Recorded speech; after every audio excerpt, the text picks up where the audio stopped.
there really is only one other alternative left after the Christian consensus is gone, and that is that a single individual or a group will come forth as an elite to give arbitrary absolutes to society. Now, we mustn't think this is extreme in our thoughts, because many people, many different kind of people, have made suggestions in just exactly this direction, that this, they say, is what must come into our present society now that the Christian consensus is gone. One man stands out who said this quite some time ago, and that's John Kenneth Galbraith. And he suggested that the intellectuals, and especially the academic world, and especially the scientific world, plus the government, would provide such an elite. Robert Theobald, at the Second General Assembly of the World Future Society in June 1975, said, quote, "It's naive to deny the necessity for some kind of competent elite," end of quote. Daniel Bell, who's one of the great thinkers of this particular moment of history, has written a book called The Coming of Post-Industrial Society. In it he says both government and business has become so technical that the technocrats must become an elite to take over. And he says this is what's going to happen if we continue in a straight line from where we now are. But in it, he gives a most astute warning, a warning that the lack of a rooted moral belief system is the cultural contradiction of the society, the deepest challenge to its survival. Now, what does he mean by that? Well, he means that in this society that we're saying is just there it is, some sort of an elite, one kind or another, in which all these men and many other thinkers are talking about today. What he's saying is that how are they going to generate any real absolute? How are they going to generate any real meaning? How are they going to generate any real ethic? In other words, you could sum up what he's saying, and brilliantly saying, as that in such a society, there is no absolute ethic to accompany the absolute power. Now, that's exactly what stands ahead of us in this matter of an arbitrary elite taking over and giving arbitrary absolutes to the community. Humanism has found no way to deal with the problem of morals and ethics and values. And Rousseau's romantic utopian theories led to the violence of the French Revolution and to the guillotine. Now, when we begin to talk about an authoritarian elite, please do not think of the model of Hitler and Stalin. That would miss the mark completely. What we're facing is something much, much more subtle. Something of which Hitler and Stalin would not provide the model at all. Rather, it's in all probability going to be a manipulative authoritarian elite. A manipulative authoritarian elite. In episode 6, if you can remember back to episode 6, at the end of that on science, we showed many of the suggested forms of manipulation that have been suggested by various people, and some of which are already in practice. We spoke of the press reports of Dr. Kessler's suggestion of chemical agents to rid man. Dr. Cranty's suggestion of using birth controls in the world's drinking supply. Dr. Clark's suggestion that all political leaders should take anti-aggression pills. Dr. Lee's suggestion that all public officials should take annual psychological tests. And, of course, Skinner's use of reinforcers to modify man's behavior. But there was one that we didn't touch on at that time that really is going to be increasingly important in the days ahead, and that's the problem of genetic engineering. Francis Crick, who with James Watson discovered the DNA code, very strongly in favor of full genetic engineering. Quote, "Some group of people should decide that some people should have more children and some should have fewer. You have to decide who is to be born," end of quote. That's only one little part of it, though, because as you read carefully on further, what you find is the call for a group of people, and he doesn't call it an elite, but it certainly would be the elite, who will determine what kind of people we want genetically in the future, and then we'll set out genetically to make them. Now, many of the technical breakthroughs have been made. Now, when people believed, indeed, that man was made in God's image, there was a real basis for humanness. I'm saying humanness, for people being human. But once this is removed, as it has been now so largely removed with the loss of the Christian consensus, there is no reason, once we see people merely as a machine, as not qualitatively different from non-people, non-man, there's no reason why we should not tinker with them. As a matter of fact, Francis Crick in this article uses that word tinker. There's no reason why we shouldn't tinker with them genetically, and there's no reason we shouldn't manipulate them, and there is no reason why we shouldn't control them. And of course, we must think of manipulatory possibilities of television. It has its own tremendous possibilities. Violence broke out again last night, as some young people were prevented from meeting peaceably in the downtown area by noticeably nervous, if not to say trigger-happy police.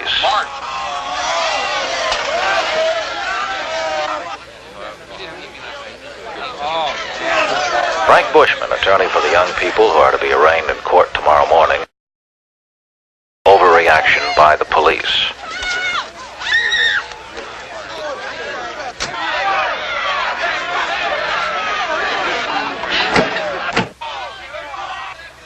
I declare this an unlawful assembly. Late last night, disorder broke out among a small, unruly mob as our guardians of the peace, in spite of extreme provocation, restored order. I command you to disperse, and if you do not, you shall be arrested for refusal to disperse. You have 2 minutes to disperse.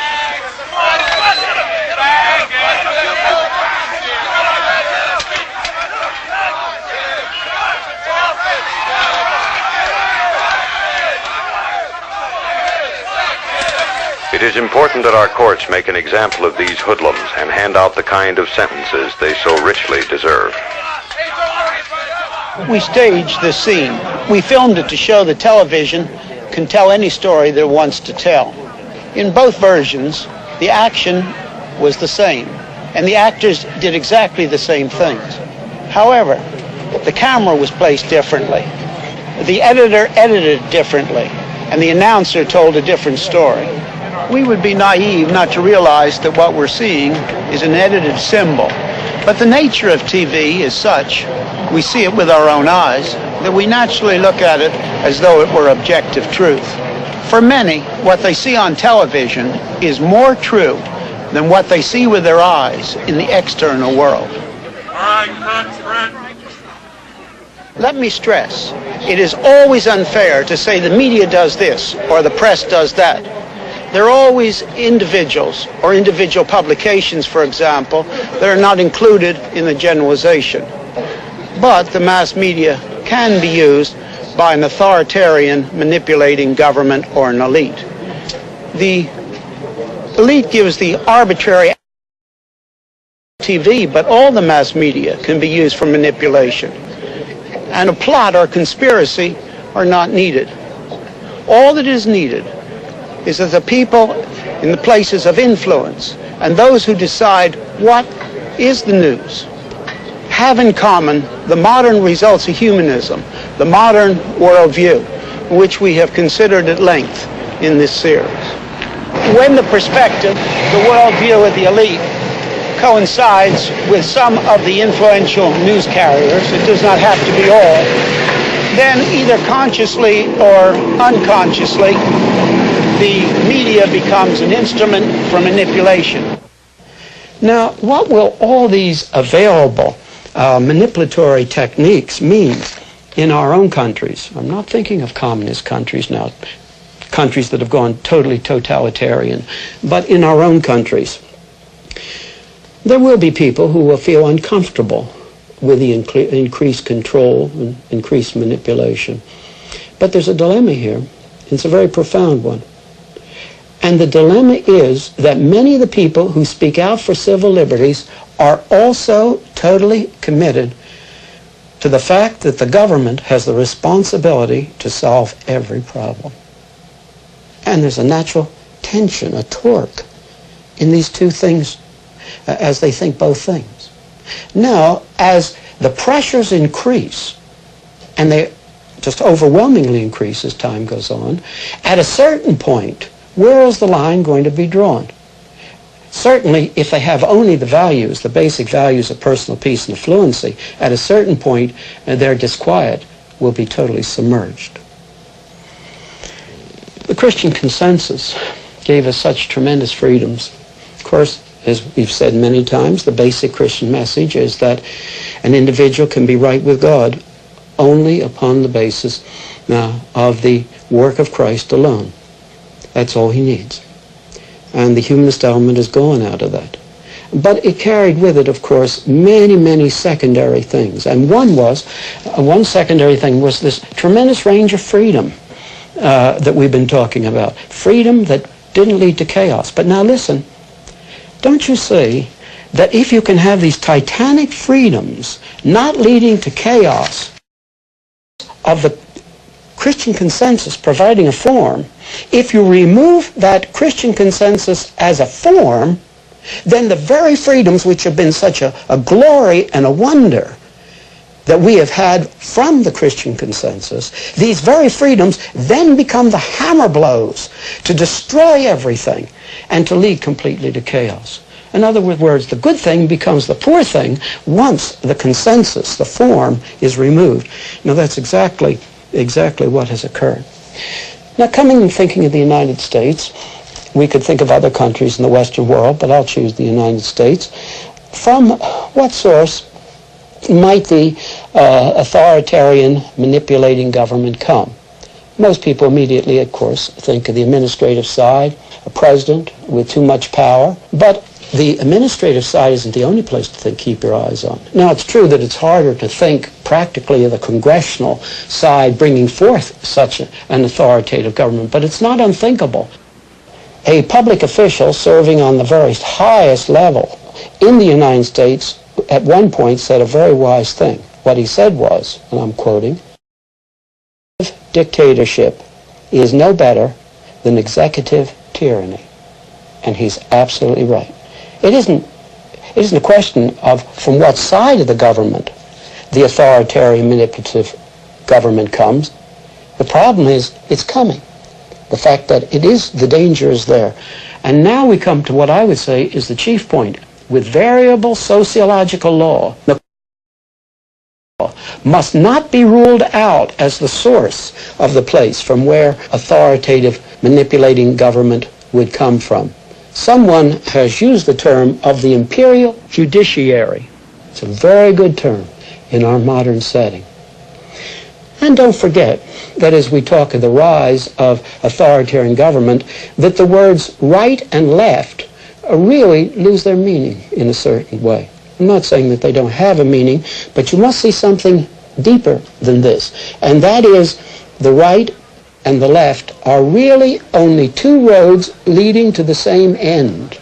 The problem is not choosing between one or the other. The problem rests at a more crucial point, and that is the elite, the authoritarianism as such, filling the vacuum which has been left by the loss of the Christian consensus. Filling the vacuum and forcing a form on society so that it will not go into chaos. This is the real problem. And with most people, the young and the old, committed to apathy, and most of the populations of the various countries being committed to the values of personal peace and affluency, do you think they will stand up at great cost against such a trend, as long as they're promised the affluency and the personal peace? Will they not rather give their position up, give up even their liberties, step by step, one after another, as long as they have the illusion, even the illusion, of personal peace and affluency? The weak humanistic ideals have not been able to provide a base which is needed. Let us remember what humanism is. It's man demanding to begin autonomously from himself and turning away completely from anything God might have to say. And this kind of humanism, this humanism, was not able to provide in the past and the present, nor will it in the future, a support strong enough for society that will still give us freedoms. It's not able to. Do you remember in the first episode, the little Roman bridge? And as I stood there on that Roman bridge, I pointed out that these little humpbacked Roman bridges over many of the rivers of Europe have stood safely for 2 millennia as horses, mules, cows, wagons, people went over them. But if you drove a modern truck over them, the bridge would break. Now that's exactly where the humanist ideals take us. As long as the pressures are not there, it may seem to be really saying something and saying something rather nice. But as the pressures increase, that's a very different situation. And don't forget the pressures are increasing. I can name just a certain number of them. You might think of more. But the ones I'm going to mention are not something for the future. They're already upon us. And these pressures are building up month after month, year after year. The first is the dilemma of economic breakdown, centered in what seems to be the impossibility to control inflation. And economists everywhere are writing on the fact that we haven't found a solution to the control of inflation. And if it continues, it will lead in country after country to economic breakdown. We can think of political terrorism and indiscriminate terrorism as it is spread over the world. This brings a tremendous pressure on people, just a tremendous pressure. And perhaps the greatest of all, the threat of war with the imperialistic, expansionist, communist countries toward the West. And add to this the fear of atomic war. Just a tremendous pressure to give up anything. If we could just save our peace and affluency. And then there is the shortage of food in the world and other natural resources. And this brings with it the fact that there almost certainly is going to be a redistribution of wealth in the world and a redistribution of power. And this is a tremendous pressure. And any of these pressures, as they're growing, and as they will certainly continue to grow, people with merely the values of personal peace and affluency would give up anything in the light of these pressures. Especially if in the days of our own day, as in the days of Augustus back in the Roman Empire, the things were brought in, the changes were brought in while seeming to keep the outward forms of constitutionality. And with the growth of these pressures, modern man with his apathy and with his desire for personal peace will crush, just like that little Roman bridge would crush under the weight of a 10-ton truck. It's just where we are. Now, what are the alternatives? Well, in the natural flow of things, there would seem to be only two. One, an imposed order. And we spent a long time in this episode and looking back into other episodes about the possibility of this imposed order. Or, in the natural flow of things, just one other alternative. And that is that our society would affirm the base that gave us the form and freedoms in the first place. That is a return to God's revelation in the Bible and as he has revealed himself in Christ. This was the base that gave us the forms and the freedoms. And it would seem as though these are the only two alternatives. Imposed order, or our society affirming the base that gave us the form and freedoms in the first place. But I want to say something as a warning immediately. Christianity cannot be accepted merely as a means to an end, sociologically. It cannot be accepted merely as a superior utilitarianism. Christianity's truth, and it demands a commitment to that truth. It means there is an infinite God who is there, and he has created all things. Things are not a product of chance. This infinite personal God has created the heavens and the earth. He has created the space-time continuum. It means the acceptance of Christ as Savior and as Lord. And when we accept Him as Lord, it means that we come to live under the absolutes, the moral absolutes, which the Bible gives, even if it sets us apart, as it did the early Christians, from the surrounding culture. In this place, there are morals, there are values, there is meaning, and very specifically, there's meaning for man in this place. But we must understand that what is involved here is truth, not a truth which is a leap into an area of non-reason, but a truth that gives us a unity of all of knowledge and all of life. And then this alternative means that the people who have this base influence the surrounding consensus, regardless of the cost. Just as the early church in the days of the Roman Empire, they spoke out regardless of the cost. It means we have a responsibility before God, once we have this base, to influence society across its whole spectrum and the whole spectrum of life. And happily, and this is important to think about, Christians do not need to be in a majority in order to influence the consensus. There was a Jew who was a Christian who wrote a book to the Romans in about the year 60. He had previously talked to the thinking people in Greece near the Acropolis at Mars Hill. And what did he say to the people of his generation, the thinking people? He said, your worldview does not explain the existence of the universe or its form, and it does not explain the uniqueness of man. It does not explain those things. And yet, you refuse, you suppress that which does give an answer to both the existence of the universe and its form and the uniqueness of man. Let me quote from the letter which he wrote. The retribution of God is revealed from heaven against all ungodliness and unrighteousness of men who suppress the truth in unrighteousness. Because that which is known is evident within them. And here he's talking about the unique mannishness of man. Man is different from non-man. Because that which is known of God is evident within them. For God made it plain to them.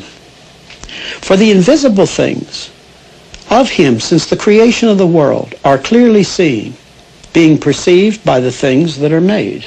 And here he's talking about the universe and its form.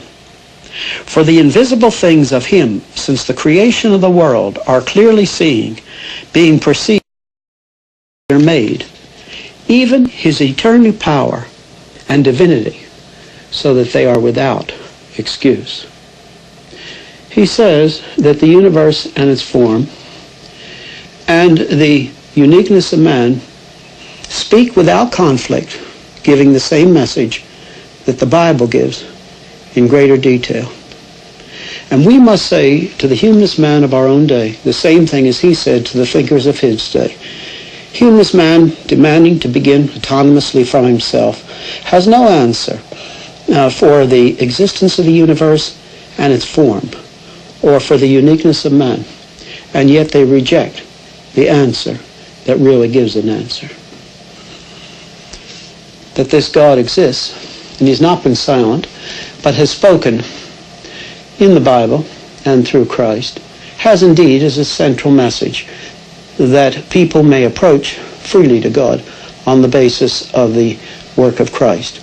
But it carries many other things with it. And for this series of studies to which we are now coming to a close, the most important thing is to remember those titanic freedoms which it has given to us. Without these freedoms, to chaos. And this is our hope for the future. It is either this or an imposed order. People act upon the basis of what they think. The problem is not outward things. The problem is having the right worldview and acting upon it. The worldview that gives men and women the truth of what is.